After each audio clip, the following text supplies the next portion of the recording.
Se aproxima el fin de la era del petróleo. El hidrógeno es el futuro. Lo dicen los analistas de tendencias, los fabricantes de automóviles y los políticos de todo el mundo. El hidrógeno es el combustible más limpio que existe. Es versátil y extremadamente eficaz. Un combustible revolucionario, y no solo en sentido técnico. Transformará las relaciones sociales a lo largo y ancho del planeta.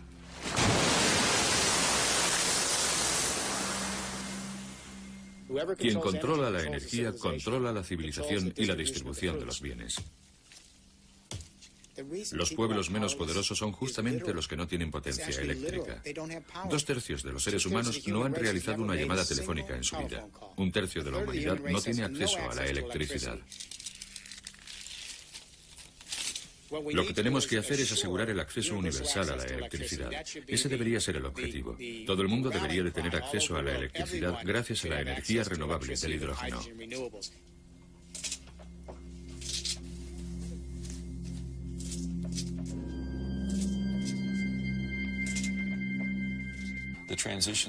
El hombre ha estado cambiando de fuente de energía desde los tiempos de las cavernas. Comenzamos quemando madera, de ahí pasamos a quemar carbón, luego pasamos a quemar petróleo y ahora estamos comenzando a quemar gas natural.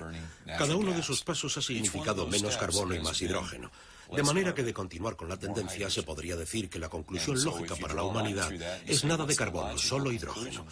Cuando hablamos de gas natural, tenemos una parte de carbono por 4 de hidrógeno, de manera que estamos más cerca de la meta. El siguiente paso ha de ser nada de carbono. Eso es lo que hemos estado haciendo a lo largo de la historia de la humanidad. Tan solo existe un problema. No hay yacimientos de hidrógeno. Se encuentra en la madera, el carbón, el petróleo y el gas, pero sobre todo en el agua. La manera más limpia de extraer el hidrógeno es directamente del agua. Hay agua de sobra, pero ¿cómo se extrae el hidrógeno? Si se aplica una corriente eléctrica al agua, esta se separa en oxígeno e hidrógeno. El hidrógeno es un gas. Y los gases pueden almacenarse. También es posible invertir el proceso. Mezclando oxígeno e hidrógeno en lo que se conoce como una pila de combustible, se obtiene agua y electricidad de nuevo.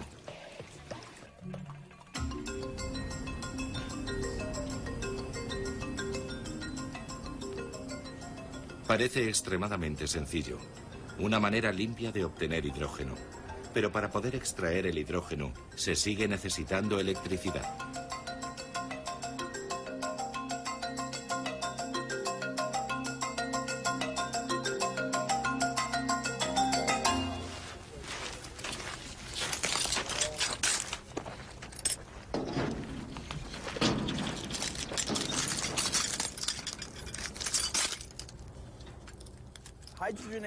La economía del hidrógeno depende de la obtención de este elemento por algún medio. Si se necesita energía para extraer el hidrógeno del agua, se sigue necesitando generar energía de alguna forma. Sería hermoso poder emparejar la energía solar con la producción de hidrógeno, porque una planta de este tipo, al tener que alimentar la red eléctrica, depende de la cantidad de radiación solar disponible y de la constante necesidad de energía de la red. Si una planta como esta generara energía para producir hidrógeno, se podría producir hidrógeno cada vez que brillara el sol y además almacenarlo, tener una reserva de hidrógeno, y eso constituiría un complemento estupendo. De esa manera se estaría tomando energía del sol para producir el combustible de hidrógeno, que no produciría nada más que vapor de agua y no habría emisiones contaminantes en ningún momento del ciclo.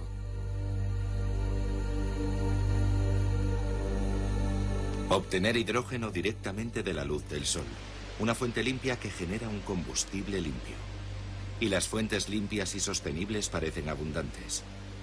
Sin embargo, la energía obtenida mediante fuentes sostenibles resulta difícil de almacenar. Esa es la gran ventaja del hidrógeno, puede almacenarse. En 2003 se publicó el libro de Jeremy Rifkin, La economía del hidrógeno. Una sociedad ideal de energías renovables es imposible sin el hidrógeno. Es un almacén de energía portátil. El hidrógeno no es una fuente de energía principal, es en sí mismo un sistema para almacenar y transportar energía. Es decir, cuando generas electricidad, la corriente fluye, no puedes almacenarla. De manera que si generas electricidad para toda Europa con energía eólica y placas solares fotovoltaicas, con centrales hidroeléctricas o geotérmicas y con biomasa, ¿qué sucede si el viento deja de soplar durante unos días? A veces sucede. ¿Y si el sol deja de brillar? ¿Qué ocurre si el agua deja de fluir porque hay sequía? La electricidad se acaba. De manera que el hidrógeno es la forma de almacenar la energía renovable. No solo la electricidad, sino también la energía para el transporte, para automóviles, camiones y todo lo demás.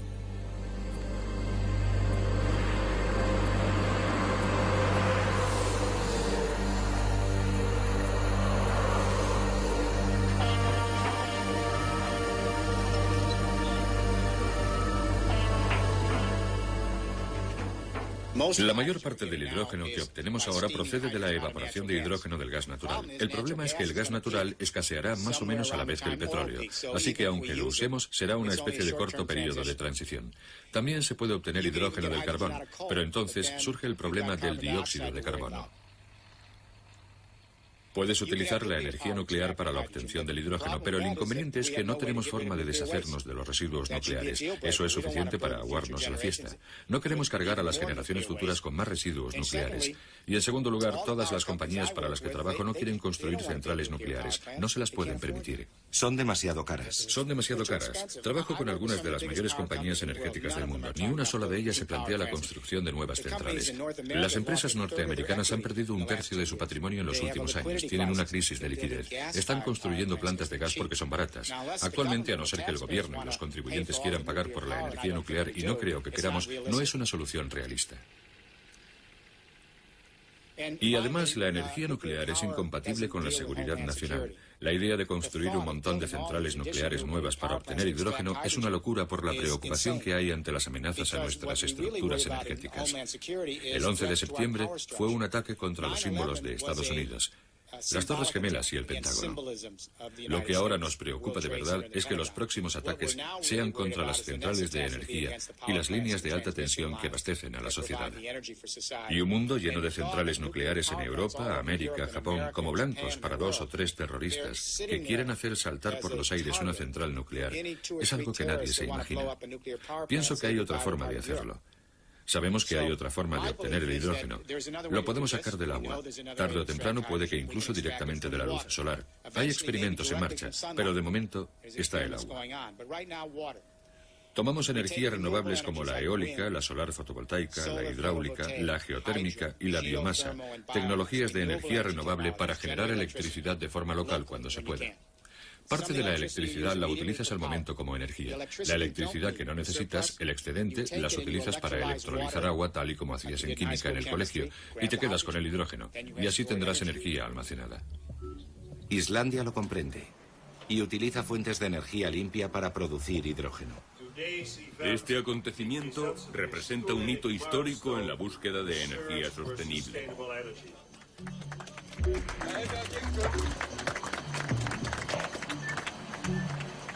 Aquí se ha abierto recientemente la primera estación de servicio de hidrógeno. En el pasado hemos utilizado gas natural, carbón y energía nuclear para generar electricidad. Hemos usado el gas natural y en algunos casos el petróleo para la calefacción de nuestros hogares. Y para los coches hemos utilizado el petróleo exclusivamente. En la economía del hidrógeno puedes utilizar este elemento para todas esas aplicaciones, al igual que puedes emplear la electricidad para obtener hidrógeno, de manera que ambas energías están unidas. La electricidad puede generar hidrógeno. El hidrógeno puede generar electricidad. Un amigo mío, Geoffrey Ballard, acuñó la palabra hidrecticidad. Tenemos ahora un sistema energético integrado que no depende de una única fuente. Así que, en el fondo, es el combustible de la libertad.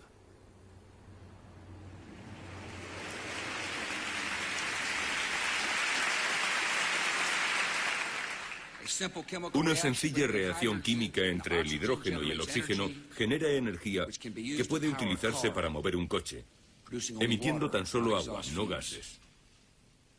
Con un nuevo compromiso nacional, nuestros científicos e ingenieros superarán los obstáculos para llevar estos coches del laboratorio al concesionario. De manera que el primer coche que conduzca a un niño que haya nacido hoy Podría moverse gracias al hidrógeno y no contaminar nada. Donde nos estamos encontrando con las mayores dificultades es probablemente en el sector del transporte. En los Estados Unidos utilizamos casi exclusivamente petróleo en los transportes. Y podemos prever otros métodos en el futuro para suministrar, por ejemplo, electricidad sostenible y limpia. Pero es muy difícil para nosotros considerar una alternativa diferente al hidrógeno para solucionar el problema del transporte.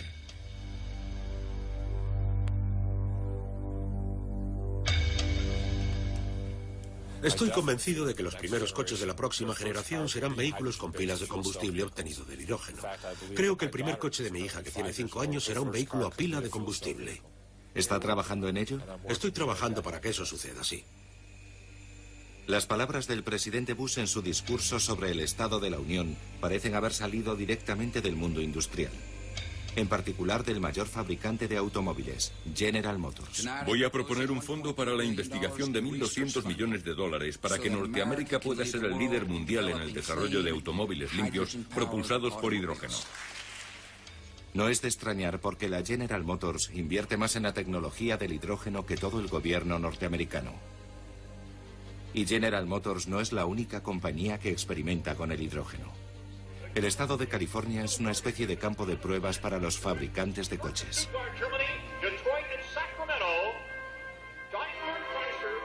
Con ustedes, el coche del futuro.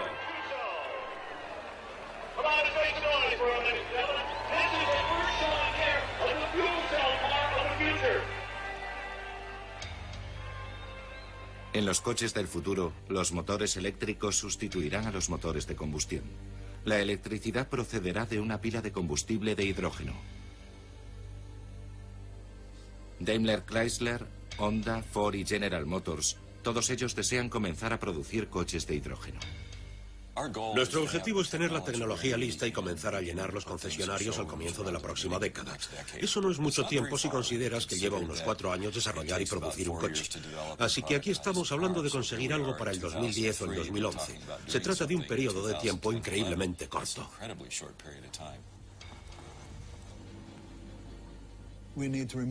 Es imprescindible que el automóvil deje de ser visto como algo contaminante. El automóvil del futuro no tiene que ser perjudicial para el medio ambiente. Como líder de la industria, General Motors tiene la obligación de encabezar la marcha, de ser la primera compañía de automóviles que pueda fabricar y vender de forma rentable 1 millón de pilas de combustible, y ese es nuestro objetivo.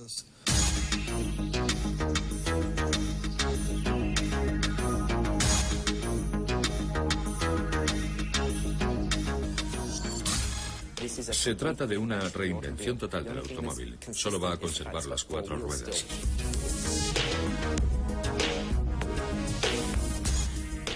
Lo llamamos un monopatín.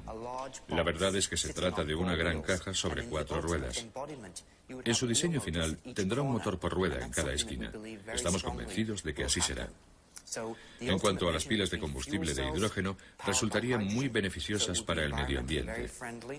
Y la electricidad proveniente de las pilas de combustible llegaría a cada uno de los motores situados junto a las ruedas.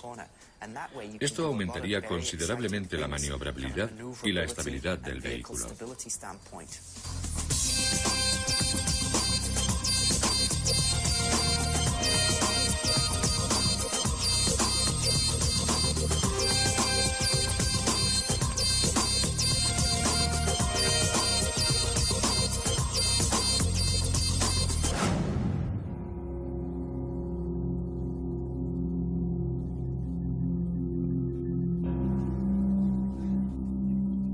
Hasta ahora los coches han sido un medio de transporte. El hidrógeno añadirá una función completamente nueva. Las pilas de combustible producirán tanta energía que los coches serán una central eléctrica móvil. Eso, sin duda, pondrá en marcha la revolución del hidrógeno.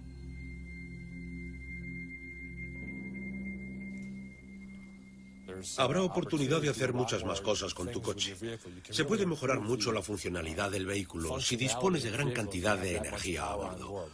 Puedes utilizar esa energía para alimentar diversos aparatos, tanto a bordo como fuera del vehículo, en una zona de acampada o en un centro de trabajo, si necesitas suministro de electricidad para herramientas, por ejemplo.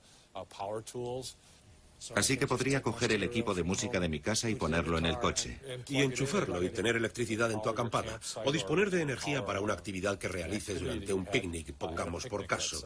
Es como si tuvieras energía transportable a bordo de tu vehículo. ¿Podré coger cualquier electrodoméstico de mi casa y enchufarlo a mi coche? Sin duda podrías hacerlo, sí. Sería como disponer de un generador de energía que me permitiera utilizar los electrodomésticos en cualquier lugar.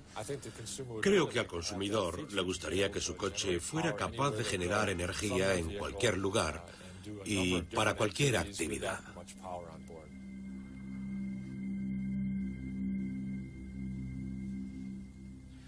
Resulta interesante analizarlo con una perspectiva global. Los automóviles son máquinas que generan de 75 a 100 kilovatios. Normalmente, se necesitan entre 7 y 10 kilovatios para cubrir las necesidades que tienes en casa o en el trabajo. Así pues, tu automóvil genera 10 veces la cantidad de energía que necesitas cuando no estás en tu automóvil. Y lo curioso es que pasas en él solo el 10% del día. Es decir, has invertido parte de tu capital en la compra de un coche, lo usas tan solo el 10% del día y posee 10 veces la capacidad generadora de energía que necesitas el restante 90% del día. Algo tiene que cambiar.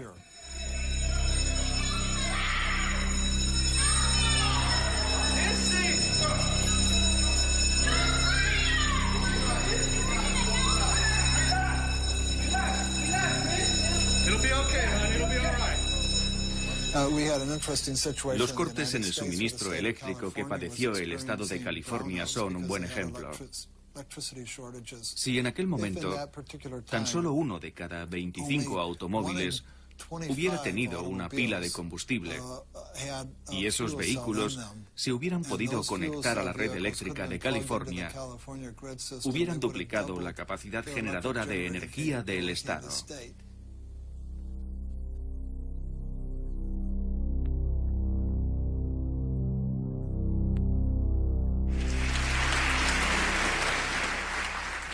Os he enviado un plan energético exhaustivo para promover un uso y conservación más eficientes de la energía, para desarrollar tecnología más limpia y para generar más energía en casa.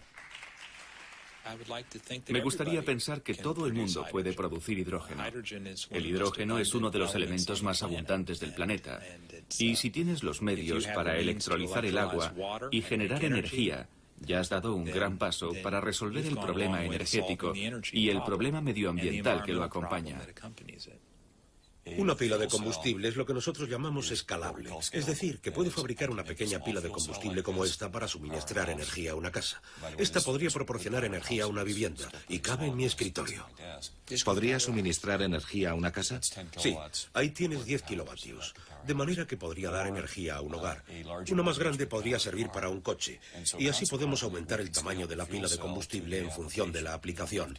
No tienes que fabricar cosas enormes. Puedes hacerlas pequeñas o grandes. Un electrolizador funciona al revés que una pila de combustible y genera hidrógeno con electricidad. Eso quiere decir que puedo construir un pequeño electrolizador para aplicaciones pequeñas y así tan solo invertir la cantidad de dinero que necesito. O puedo hacer uno grande. Es perfectamente posible tener un generador casero en el garaje que produzca hidrógeno a partir de gas natural, que caliente el agua gracias al calor residual, que suministre electricidad para tu casa y que fabrique hidrógeno para tu coche. Se trata de un modelo muy diferente de las grandes unidades eléctricas actuales, las grandes plantas centralizadas generadoras de hidrógeno. Lo que resulta emocionante, como hemos aprendido de los ordenadores, es que cuando se utilizan sistemas descentralizados, no solo resultan más económicos, sino también más fiables. Porque si se produce algún percance, hay elementos que pueden recoger la energía y mantener la red en funcionamiento. Así obtienes sistemas más fiables, sistemas más versátiles y más rentables.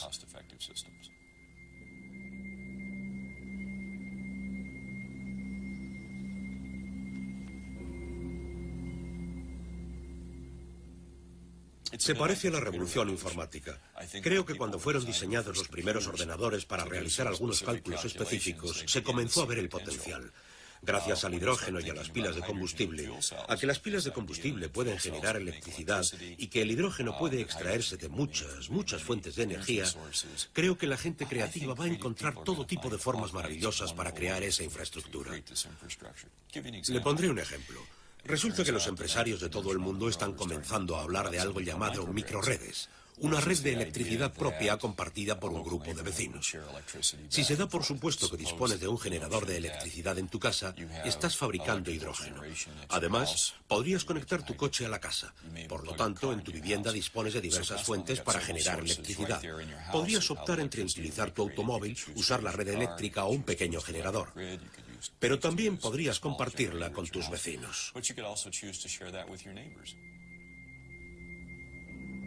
En las próximas décadas, coches, ordenadores e hidrógeno estarán interrelacionados.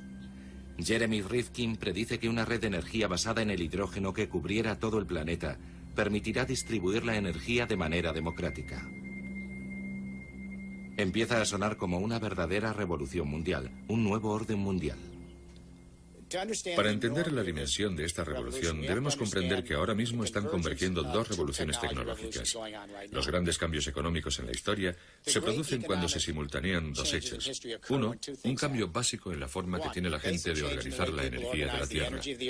Dos, un cambio básico en la forma que tiene la gente de comunicarse unos con otros para organizar la nueva energía.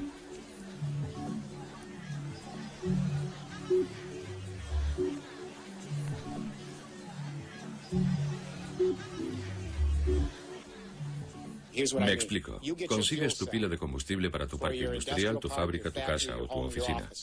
Se podría comparar a poseer un ordenador personal. Estás generando tu propia energía, en vez de que lo haga una gran compañía energética. Estás cubriendo tus necesidades. ¿Y qué haces con el exceso de electricidad que no necesitas? Lo devuelves a la red. Pero ahora la red eléctrica está centralizada tal y como lo estaban las comunicaciones. Ahí está el objetivo, utilizar los ordenadores de todo el mundo, el hardware y el software y la tecnología inteligente que descentraliza las comunicaciones para descentralizar las redes eléctricas de Europa y el mundo entero, de manera que cuando generes electricidad con combustible de hidrógeno puedas enviar tu excedente de usuario a usuario a donde tú quieras dentro de la red, en tiempo real, al igual que envías información. La convergencia de las comunicaciones descentralizadas y la producción descentralizada de hidrógeno supondría mayor acceso a la energía para todo el mundo.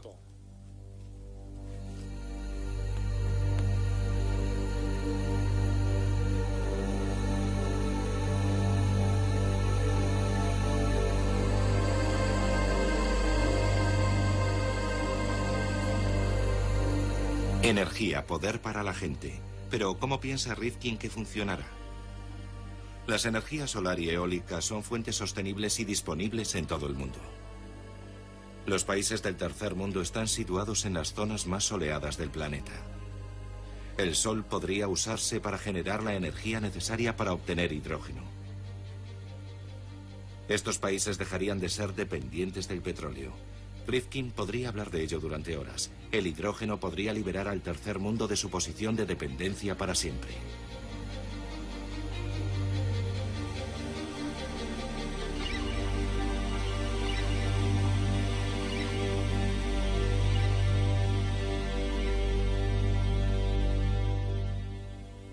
Así pues, el tercer mundo debería invertir sus micro y macrocréditos en instalaciones de energías renovables en pueblos y áreas urbanas, placas solares fotovoltaicas en cada cubierta, energía eólica, geotérmica, hidráulica, conseguir las pilas de combustible, montar las mini redes y entonces podrán tener electricidad.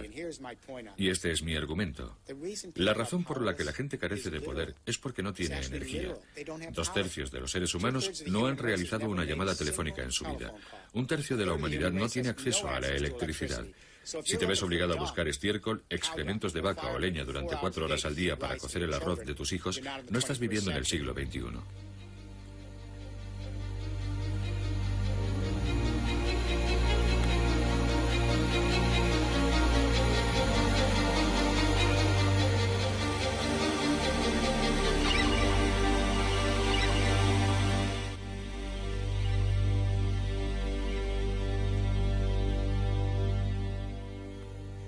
Lo que tenemos que hacer es asegurar el acceso universal a la electricidad. Ese debería ser el objetivo del mundo entero. Todos los seres humanos deberían de tener acceso a la electricidad gracias a la energía renovable del hidrógeno. Entonces podremos pasar a lo que yo denomino la fase 2. La primera fase ha consistido en la globalización de arriba hacia abajo. Ha sido un fracaso porque la globalización ha sido demasiado limitada. Se ha basado en un régimen energético demasiado elitista. Los combustibles fósiles tan solo se encuentran en determinadas partes del mundo. Hace falta un aparato militar enorme para protegerlos. El siglo XX ha gravitado sobre la seguridad del petróleo. Se necesita una enorme inversión de capital para desplazar el petróleo, el carbón y el gas. De manera que era inevitable que todo terminara con unas pocas docenas de compañías energéticas y unos centenares de corporaciones dirigiendo el régimen del petróleo.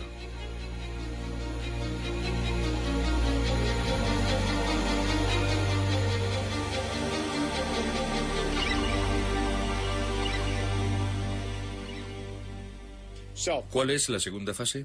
La primera ha sido la globalización de arriba a abajo. No ha funcionado porque tan solo afectaba al 20% de la población mundial. Cuando tu mercado se reduce al 20% de la población potencial, es que el restante 80% se queda al margen. La globalización ha fallado. No afecta a suficiente gente. Y cuando 4/5 de la población quedan excluidos, lo que se consigue es una mayor inestabilidad política y la pérdida de la confianza social. Cuando careces de confianza social, no puedes eliminar fronteras. La globalización consiste en aumentar la confianza para que puedas eliminar los aranceles, las normas y las fronteras, y así obtener un mercado laboral flexible. No se puede hacer eso cuando 4/5 del mundo no confían en la quinta parte que dirige el cotarro. De manera que la segunda fase es una nueva globalización desde abajo hacia arriba. Es decir, si las personas pueden tener acceso a la electricidad con fuentes renovables, podrán generar sus propios bienes y servicios localmente y venderlos a cualquiera. Esa será una verdadera globalización, ya que todo el mundo podrá desarrollar cualquier actividad económica, no tan solo la quinta parte de la población, la élite. Esa es la revolución, y no puede haber desarrollo sostenible sin ella. Los manifestantes antiglobalización que toman las calles de Seattle o Génova saben en contra de qué están, pero también tienen que saber qué alternativas respaldan, porque tenemos que tener algo mejor para sustituir a la globalización, y ese algo mejor es la capacidad de todos para formar parte del mercado económico, si se es autosuficiente en la producción de energía.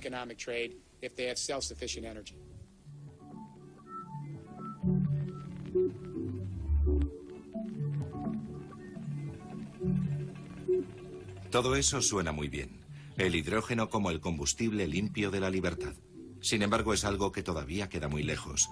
La idea es demasiado nueva, la tecnología aún está en pañales y hay muchos problemas que todavía necesitan solución. De hecho, esto es solo el principio. Es un caso parecido a los primeros días de la revolución informática, según afirma el analista de tendencias Peter Schwartz.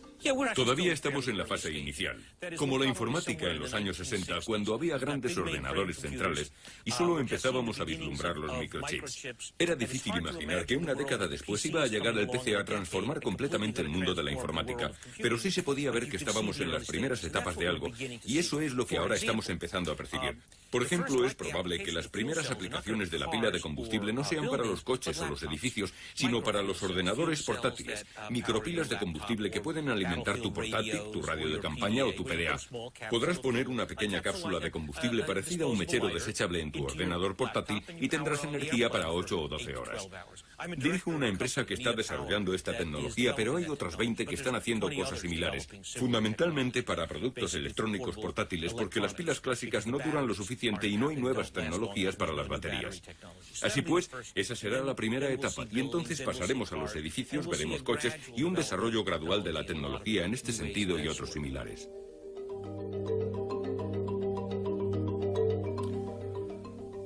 Algunas personas dicen que es demasiado complicado, que es demasiado caro. La complejidad no es un inconveniente. Yo estuve en el negocio del petróleo a cargo de las estrategias y planificación para la Royal Dutch Shell. Es un negocio difícil. Sabemos cómo enfrentarnos a situaciones complicadas. Por ejemplo, LNG extrae gas natural en Malasia, luego lo trata en una formidable planta de procesado de gas, lo enfría y lo envía dentro de unos tanques gigantescos a Japón, por ejemplo, donde luego se tiene que volver a convertir en gas, transportarlo y producir electricidad. Es un sistema complejo. Lo hacemos a diario. Así que esto no es más complicado que las cosas que ya hacemos con el petróleo, el gas y otras fuentes de energía.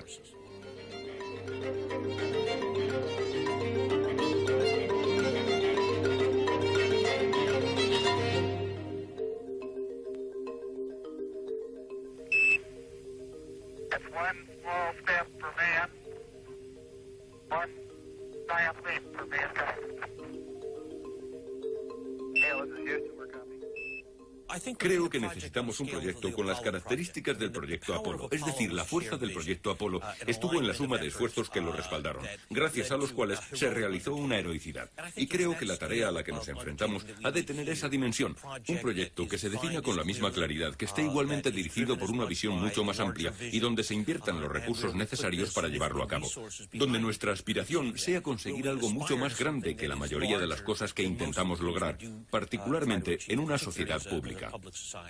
¿Cuánto dinero deberíamos invertir? Del orden de 100.000 millones de dólares a lo largo de 10 años o 10.000 millones de dólares al año aproximadamente. Para que se entienda, actualmente estamos gastando 3.800 millones de dólares al mes en Irak para mantener la ocupación. Así que esto equivaldría aproximadamente a 2 meses y medio del gasto que supone la ocupación de Irak. Sin embargo, parece un montón de dinero. Para un presupuesto de $1 billón, 10.000 millones no es una cantidad muy elevada. Creo que el problema no es el dinero. Pienso que el problema es la voluntad política. El dinero es simbólico y es la materialización del esfuerzo que supone acometer una tarea de tales dimensiones. Hace mucho que se usa el hidrógeno. Los cepelines de 1930 flotaban porque estaban llenos de hidrógeno. Pero el desastre de Hindenburg en 1937 demostró claramente los peligros que entrañaba el hidrógeno.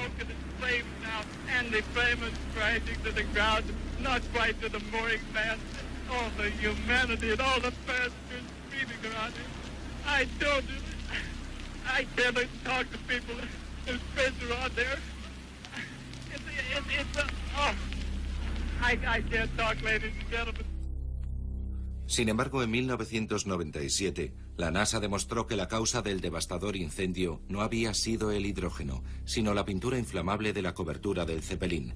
A pesar de eso, la gente sigue temiendo a los accidentes con el hidrógeno.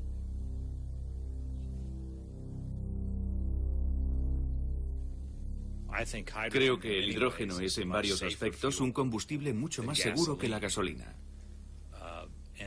Cualquier combustible con un alto contenido energético es un peligro en sí mismo. Pero si tengo un accidente en un coche de hidrógeno y el tanque se rompe, el hidrógeno, más ligero que el aire, escaparía directamente hacia arriba, alejándose del vehículo y sus ocupantes.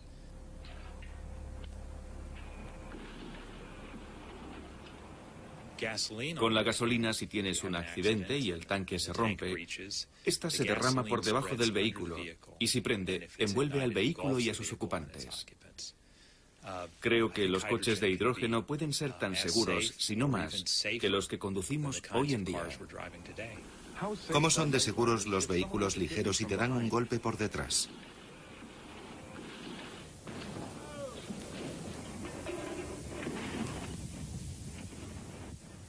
Es importante saber que ninguno de los cilindros perdió un ápice de presión durante las pruebas de caída.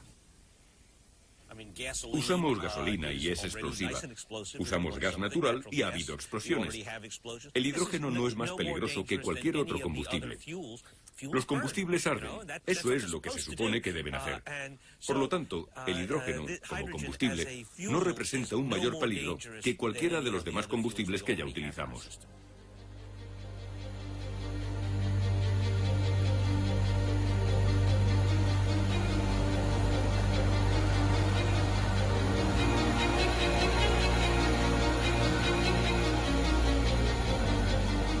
Parece que el hidrógeno es bastante seguro después de todo. Producirlo tampoco supone un problema. Por ejemplo, se puede emplear la energía eólica.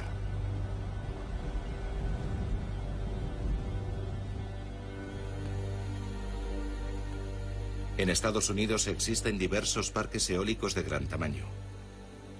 Siempre sopla el viento en las colinas de Tehachapi, en California, y están cubiertas de molinos de viento. Hay viento en abundancia y espacio para muchos más molinos.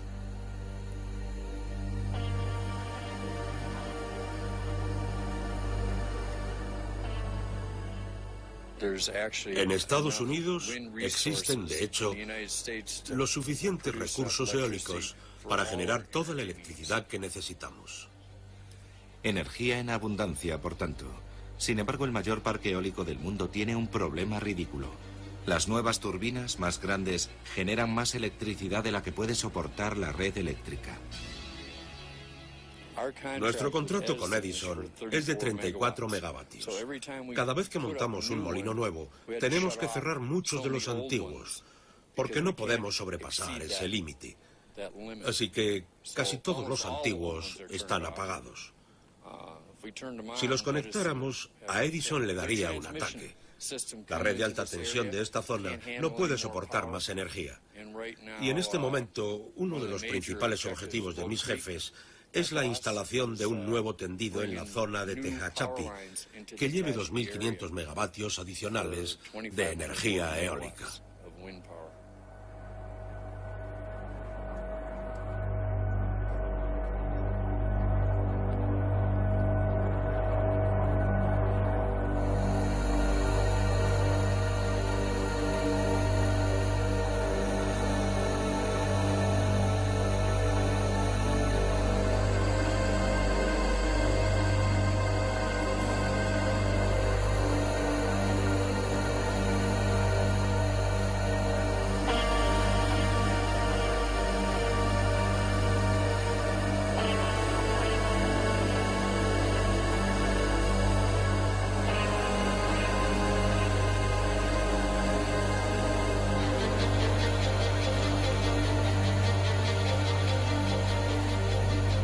El parque de Tehachapi y la planta solar del desierto de Mojave demuestran que hay energía renovable en abundancia y que se puede explotar con éxito. Claro que eso no es lo mismo que invertir en un nuevo sistema de energía renovable. Esto requiere una forma totalmente nueva de pensar.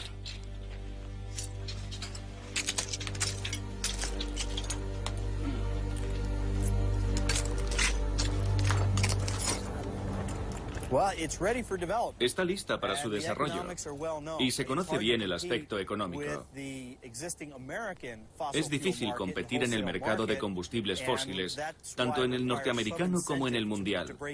Para irrumpir en ese mercado, se necesitan incentivos.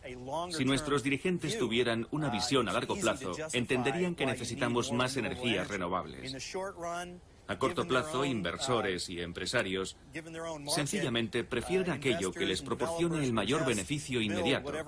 Y eso no es lo que les ofrece la energía renovable. Lo que va a hacer es darle más estabilidad y precios más bajos a una región más amplia a lo largo de un plazo de tiempo mucho mayor.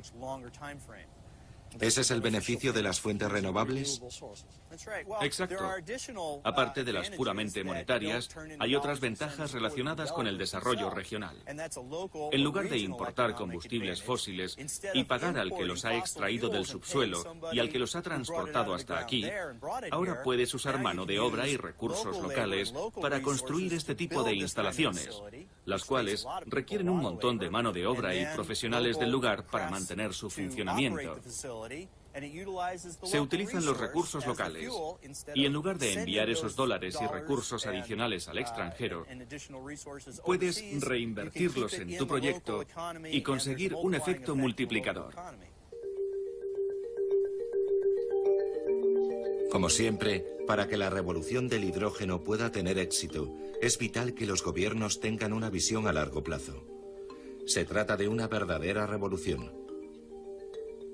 Mejorará las economías locales y creará un montón de nuevos trabajos y se desarrollarán nuevas tecnologías. La transición hacia el hidrógeno tendrá un impacto directo en la economía global. No hay duda de que generará una nueva dinámica económica, al igual que hicieron los ordenadores e Internet. Esto será significativamente más importante.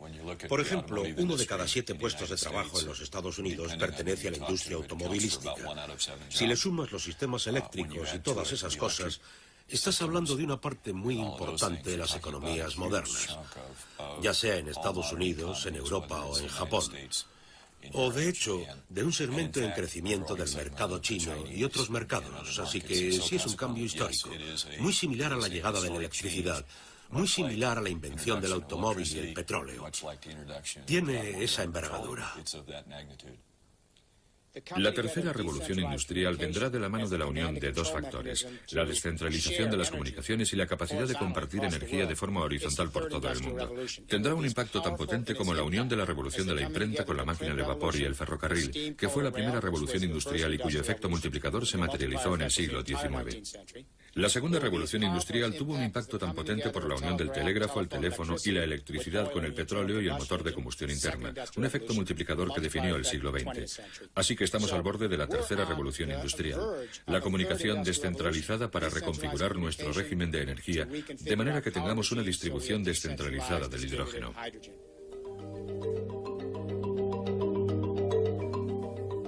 Producción a gran escala de hidrógeno. El coche como central eléctrica. Fabricar el combustible para uso propio. El desarrollo de una red energética global con mayores oportunidades para el tercer mundo. El resultado, una ola de desarrollos tecnológicos y económicos. Casi la mitad de las 50 mayores compañías del mundo va a sufrir el impacto del hidrógeno y de las pilas de combustible. Se trata de los fabricantes de automóviles, de los servicios públicos, de las petroleras, empresas muy grandes. Hemos calculado que esta tecnología podría afectar a casi $2 billones de ingresos como resultado de su uso. Se trata de una gran oportunidad de incremento de negocio para las empresas que están al frente de esta revolución, que se han asegurado la propiedad intelectual y los conocimientos necesarios para tener éxito en la economía del hidrógeno.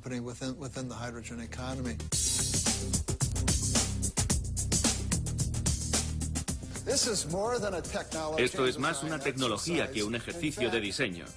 De hecho, en pocos meses tendremos disponible una versión de automóvil con autonomía y listo para conducir. Esto supone un claro ejemplo de que la General Motors piensa a lo grande. Nos tomamos muy en serio esta clase de tecnología como precursora de los vehículos del futuro.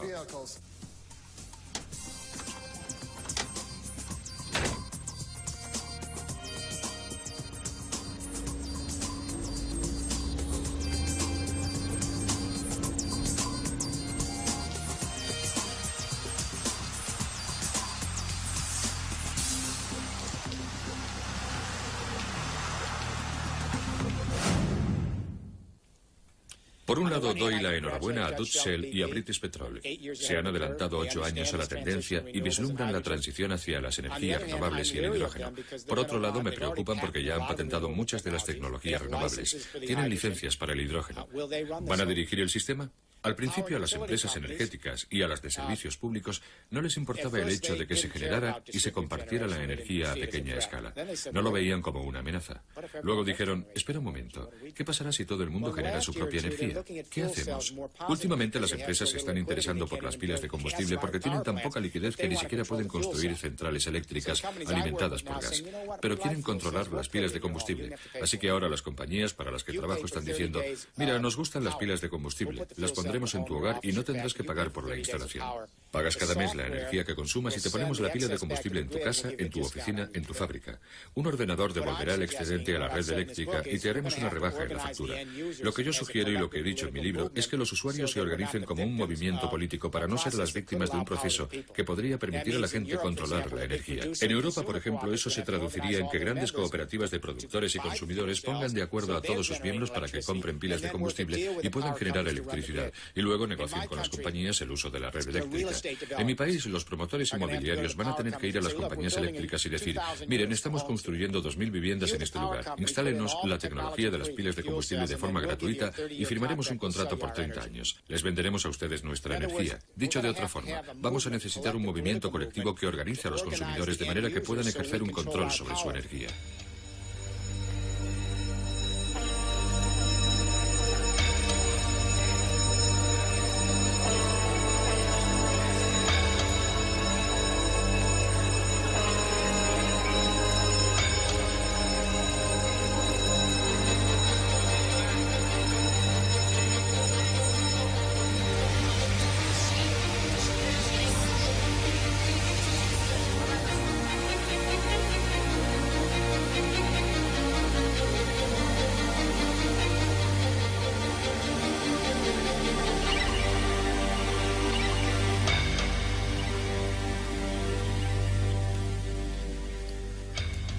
Estamos ante una transición de magnitud histórica. En mi opinión, el resultado final es un mayor bienestar para el mundo. Creo que el papel que juegan los medios de comunicación, el papel que juegan los gobiernos, el papel que quizá yo mismo juego como portavoz de la General Motors, es el de intentar situarlo todo en la perspectiva adecuada para que el electorado, los legisladores y los pensadores del mundo hagan lo correcto. Se trata de una transición gigantesca. Estamos hablando de los cimientos de la economía mundial y, por lo tanto, hay que llevarlo a cabo con mucha inteligencia y perspicacia.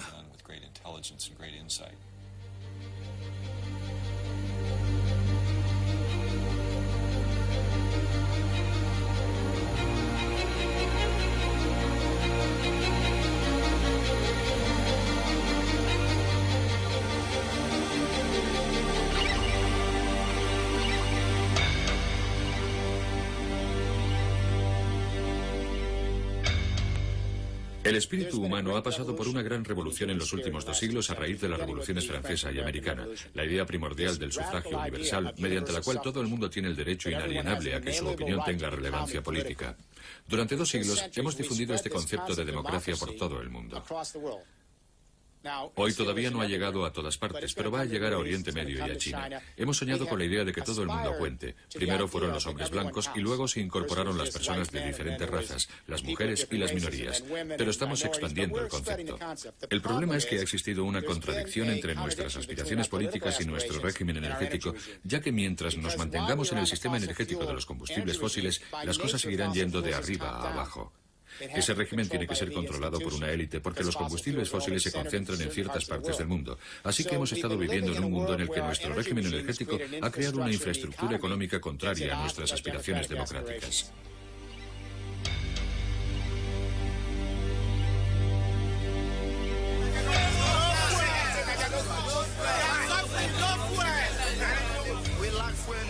No sé por qué carecemos de combustible en Nigeria si nosotros lo producimos. Tenemos un mal gobierno. No hay combustible. Y sin embargo, somos productores. Es una situación increíble. Y no sabemos cómo encontrar una solución.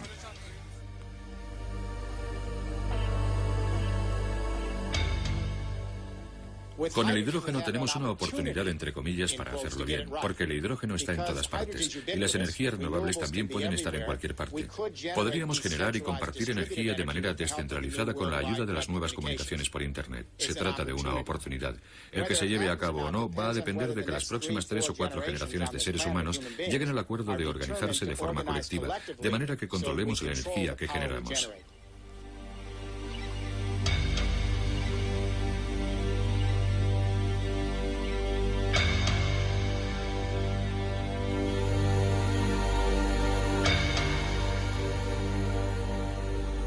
Una red mundial de energía del hidrógeno. Grandes costes. Ingresos colosales. Una nueva revolución industrial. Energía más que abundante para el tercer mundo. ¿No suena la revolución del hidrógeno un poco a utopía? La tecnología no está del todo a punto. Los costes son elevados. Existen muchas empresas y protagonistas comerciales que van a intentar detenerlo. Hay intereses políticos en juego. ¿Cómo creamos la infraestructura? Y bla, bla, bla. Y yo simplemente sonrío y contesto, ya lo sé. Cuando cambia de régimen energético se producen las revoluciones más perturbadoras de la historia. Perturban la tecnología, las infraestructuras, la política y el comercio. ¿Y eso qué tiene de nuevo?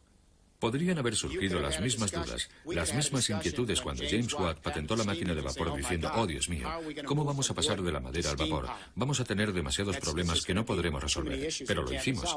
Y también podría haberse planteado esa incertidumbre cuando al petróleo y al motor de combustión interna y a la electrificación. Bueno, es imposible. ¿Cómo vamos a dar ese paso? Lo hicimos. De manera que si pudimos hacerlo en la primera y la segunda revolución industrial, pasando de la madera al carbón y luego del carbón al petróleo, tenemos la capacidad para pasar de los combustibles fósiles al hidrógeno y desarrollar la infraestructura necesaria. Va a ser difícil. No es la panacea, no es la utopía de un visionario. Estamos hablando de supervivencia, del futuro que deseamos para nuestros hijos y de cómo queremos gastarnos el dinero. El dinero de nuestros impuestos. Pienso que esa es la herencia que deberíamos dejar. Abrirnos a las cosas nuevas que den posibilidades a las futuras generaciones, en vez de quedarnos empantanados con las viejas historias.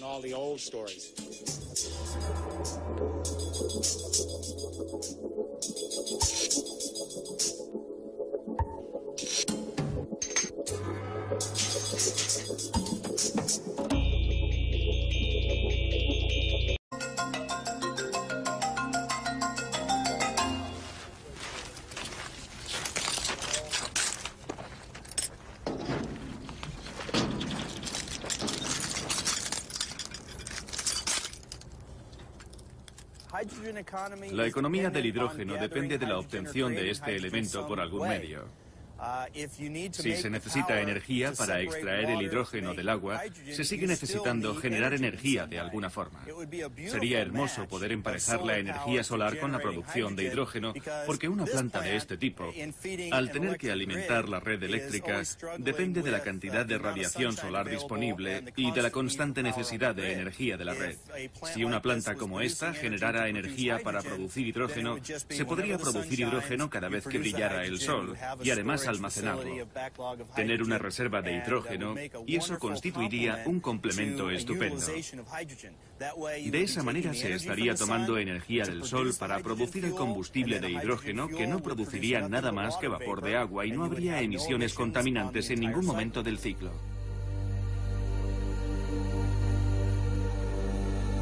Obtener hidrógeno directamente de la luz del sol, una fuente limpia que genera un combustible limpio. Y las fuentes limpias y sostenibles parecen abundantes. Sin embargo, la energía obtenida mediante fuentes sostenibles resulta difícil de almacenar. Esa es la gran ventaja del hidrógeno, puede almacenarse. En 2003 se publicó el libro de Jeremy Rifkin, La economía del hidrógeno. Una sociedad ideal de energías renovables es imposible sin el hidrógeno. Es un almacén de energía portátil. El hidrógeno no es una fuente de energía principal, es en sí mismo un sistema para almacenar y transportar energía. Es decir, cuando generas electricidad, la corriente fluye, no puedes almacenarla. De manera que si generas electricidad para toda Europa con energía eólica y placas solares fotovoltaicas, con centrales hidroeléctricas o geotérmicas y con biomasa, ¿qué sucede si el viento deja de soplar durante unos días? A veces sucede. ¿Y si el sol deja de brillar? ¿Qué ocurre si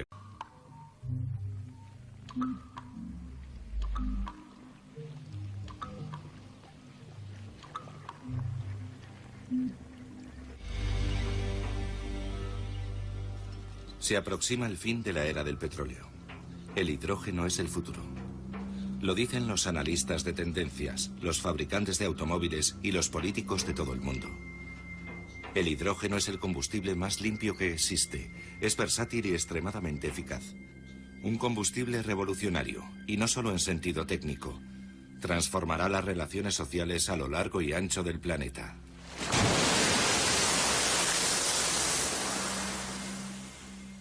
Quien controla la energía controla la civilización y la distribución de los bienes.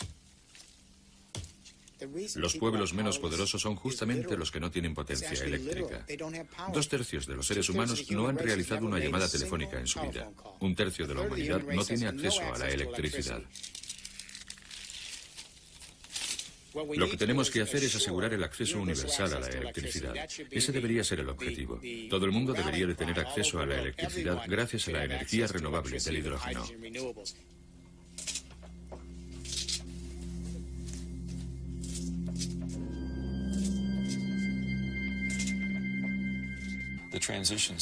El hombre ha estado cambiando de fuente de energía desde los tiempos de las cavernas. Comenzamos quemando madera, de ahí pasamos a quemar carbón, luego pasamos a quemar petróleo y ahora estamos comenzando a quemar gas natural. Cada uno de esos pasos ha significado menos carbono y más hidrógeno. De manera que de continuar con la tendencia se podría decir que la conclusión lógica para la humanidad es nada de carbono, solo hidrógeno. Cuando hablamos de gas natural, tenemos una parte de carbono por 4 de hidrógeno, de manera que estamos más cerca de la meta. El siguiente paso ha de ser nada de carbono. Eso es lo que hemos estado haciendo a lo largo de la historia de la humanidad. Tan solo existe un problema. No hay yacimientos de hidrógeno. Se encuentra en la madera, el carbón, el petróleo y el gas, pero sobre todo en el agua. La manera más limpia de extraer el hidrógeno es directamente del agua. Hay agua de sobra, pero ¿cómo se extrae el hidrógeno? Si se aplica una corriente eléctrica al agua, esta se separa en oxígeno e hidrógeno. El hidrógeno es un gas. Y los gases pueden almacenarse. También es posible invertir el proceso. Mezclando oxígeno e hidrógeno en lo que se conoce como una pila de combustible, se obtiene agua y electricidad de nuevo.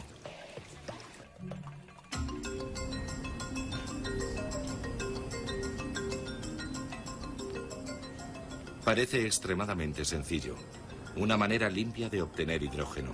Pero para poder extraer el hidrógeno, se sigue necesitando electricidad.